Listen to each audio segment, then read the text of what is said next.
they can on the spur of the moment, correct? It was, when I first got there, as the first and second towers came down, it came down on top of all the orders. So the command post, the treatment area, everything was covered. And from that point on, it was pretty much chaos. Did you see anybody get buried by debris when it came down? They couldn't get away? Well, I didn't see them get buried because we were running as fast as we could, but I know that a lot of people did not make. We started. And the reason that you ran group. again was that you heard a noise and looked up and saw. The first time I heard what sounded like, I thought it was another airline. It sounded like a jet about to land basically on our heads. It turned out it was the building coming down. And you. It happened yet. It happened, and it happened with, beyond our, wildest imagination or the wildest horror movie we could ever see. We need now to take care of all the families and the victims and all the people affected by this tragedy. We're a strong country. We'll get over this. We'll be stronger because of it. How you doing, sir? A little shook up. We were just evacuating. I went through Tet in Vietnam, and I never seen anything like this. It's unbelievable. How close were you to the building when this happened? I was in front of the door of 5 World Trade Center, evacuating the people out of the building. And we got a lot out, and then it just blew.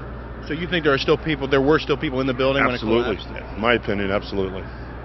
It was terrible. It was unbelievable. Everyone's running for their lives at that point? Well, we were orderly trying to get them out, and then it blew, and everybody, you couldn't move because you couldn't see. It was ash and smoke, and so we followed the windows of the building down and got out into, I believe, Broadway. But I couldn't see because my eyes and my mouth were full. Somebody handed me this out in the street, thank God.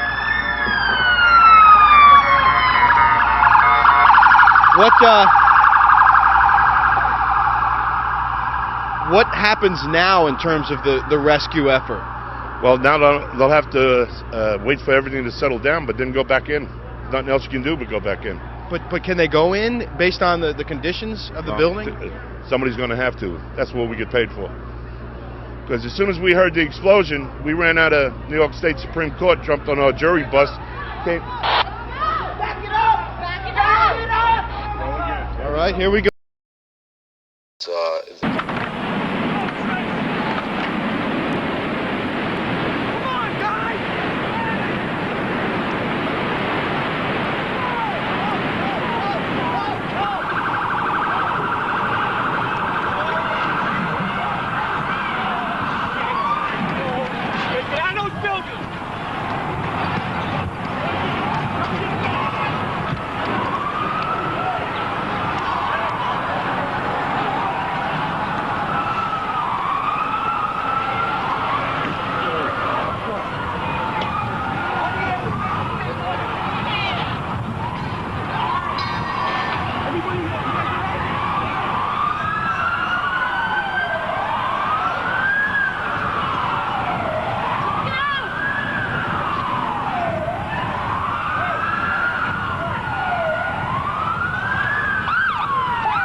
Isolated act of terrorism. What are the policy implications? What kinds of steps are now possible or might be taken by this government in the light of viewing it as an act of war? I think that means that the Congress acts to support the President of the United States in any actions that he needs to take to make sure that those who are responsible, whether they be governments or they be individuals or groups of individuals, that whatever measures need to be taken will be taken, and consider the United States now on the basis of a war, and go on to that footing and use whatever assets and efforts that are necessary to bring those to justice, and at the same time prevent ever a reoccurrence of a tragedy and a crime of this enormity. Senator, we've been seeing just for the last couple of minutes some live pictures of injured people arriving at a hospital in New York for treatment there. Obviously, it would appear, based on what we know, that the loss of life is going to be very great indeed. Your sense from knowing the Pentagon and knowing the area where that airplane hit, fire still going over there. Do you have any? What can you tell us about that part of the building? Under the eyelid, so that when you naturally blink, you are scratching, you're abrading the eye. It's very painful and, of course, makes it very difficult to see. The latest statistics that we have for you are virtually unchanged in the last few hours. 369 patients have been treated here, 95 have been admitted, 4 sadly have died. Amongst that total, 68 are firefighters and police officers. Today they told us earlier that what they were expecting were what I call the walking wounded, people who were hurt yesterday but were able to get home. Once they got home, they realized that they needed medical attention, so they are seeing some of that here today. They have scores of mental health professionals on hand because what a cruel conclusion to the longest economic expansion in U.S. history.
That obviously involved dozens of people in the United States, penetrating the United States, and